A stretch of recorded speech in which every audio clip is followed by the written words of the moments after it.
This really is, for us, the stuff that dreams are made of. Bonjour et bienvenue sur Land Rover Overland. Moi c'est Steph et mon mari Célie. Nous voyageons à travers le monde à bord de notre Land Rover Defender et sa cellule amovible. Cela fait 5 mois que nous explorons le merveilleux Japon. In this video, we want to share with you a very special adventure that took place earlier this year in Japan. On the advice of local climber Naomi, we headed deep into the mountains of Kyushu province to attempt a multi-pitch mountain climbing adventure. Naomi nous a parlé d'un site d'escalade réputé vers le mont Aizan. En réalité, c'est prononcé Hiezan. Attiré par sa description, il fallait qu'on aille voir ça de plus près.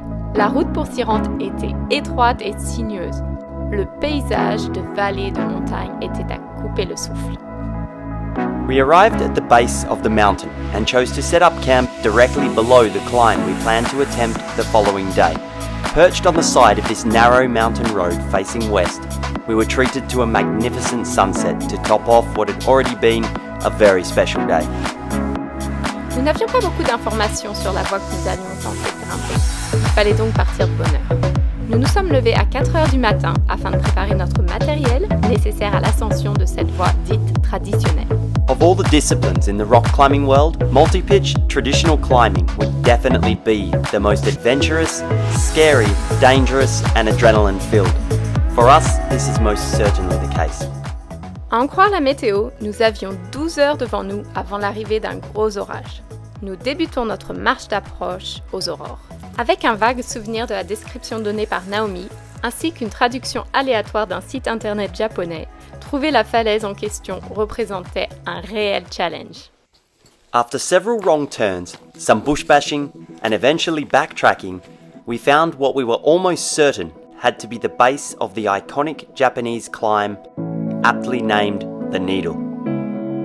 It's hard to describe the feeling as you stand below an enormous and intimidating wall of rock. Sweaty palms, self-doubt, and of course fear are at the forefront, mixed with the excitement and anticipation of what's to come. Adventure climbing of this kind is like nothing else in the world. Throughout the last 12 years of rock climbing, our most memorable experiences stand out as the epic madness of adventure climbing. Que l'aventure dure une journée ou parfois plusieurs jours, notre esprit peut nous jouer des tours. Il y a des hauts et des bas. Il faut se battre physiquement, mais aussi mentalement, pour repousser ses limites. As you make the final checks on gear and equipment, you deal constantly with the small part of your brain that asks, is this really a good idea? You push that aside and focus entirely on what's to come. On the climb we had decided that I would lead and Steph follow, retrieving the gear. The initial moves closest to the ground are often the most dangerous, as you risk a ground fall due to the height and rope in the system. That's me, reached the top of pitch number 1. I've set up a belay station. It's bloody freezing. Looks a bit complicated, but it's pretty simple actually. Multi-pitch belay station. Very spoilt to have bolted belay stations, which is nice. And the climb continuing away up there.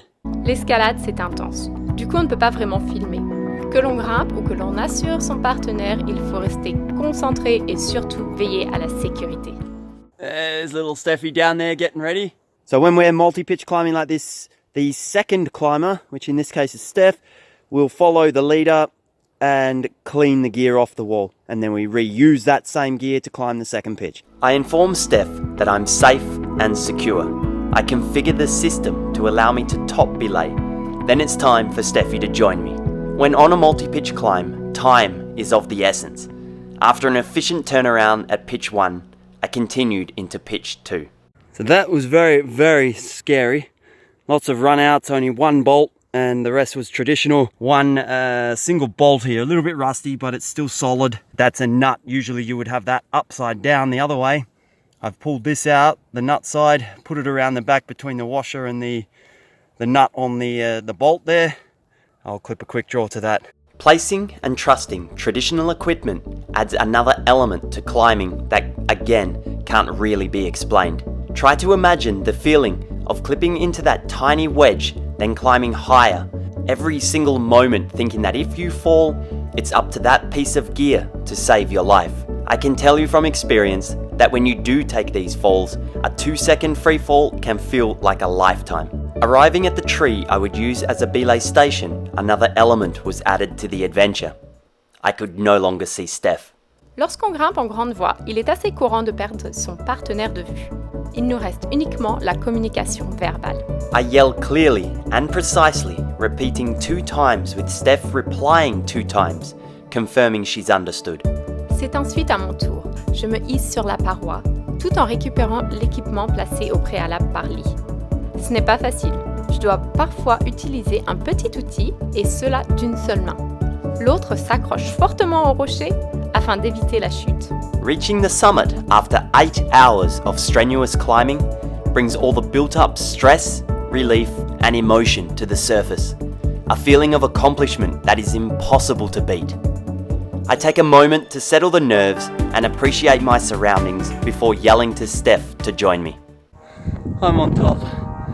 That was one of the biggest mental battles that I've had in a very long time. I was so in the zone, so petrified, absolutely, I can say it, myself the entire climb. I didn't have enough gear.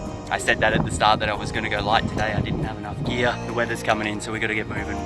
Buzzing now that I'm at the top. There's the chains, and what a feeling. Climb on! There she is! I've been so excited to see that little head pop over the rock there. That was a really long pitch, like 45 meters. Une fois le rush d'adrénaline maîtrisé, on prend le temps d'apprécier le moment, de se perdre dans les hauteurs et de profiter de la vue imprenable. Welcome to the top of the needle, and I am very proud of that young Frenchie just there. You ready to get down? Go and have a cuppa. That was diesel heater. Yoo-hoo! Il faut maintenant penser à la descente. On prend le temps d'organiser notre équipement afin d'éviter toute erreur et pour assurer une descente en rappel en toute sécurité. It's the European death knot. A lot of people will call it that. Its nickname is that. So our 2 ropes, we're going to rappel on. We've joined them together. The knot will be at the top, and we're going to belay abseil down in a couple of stations. The descent from a big wall climb, be it rappelling or walk out, can be almost as risky as the climb itself if not done correctly. In fact, the most common cause of death in climbing is caused by rappelling off the end of your ropes with no safety knots. I'm now rigged up and ready to go.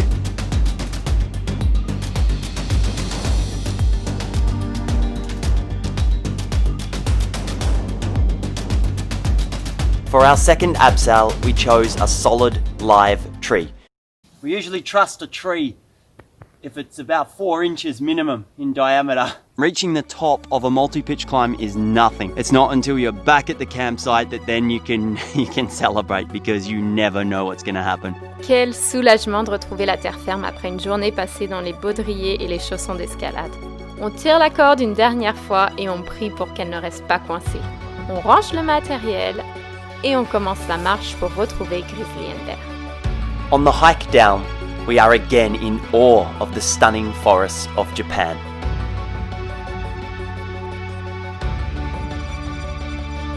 Reaching the lookout and gazing up at the needle, we find it hard to believe we were standing on top only hours before. Such a magnificent and unique feature that we felt so privileged to have been able to climb. The final leg to reach home proved uneventful, and as we round the corner, the real sense of what we have accomplished sets in. Il faisait encore froid à cette période de l'année, mais alors quel bonheur de retrouver notre cellule chauffée et de savourer un bon thé bien chaud. On se souviendra du jour de la conquête de l'aiguille.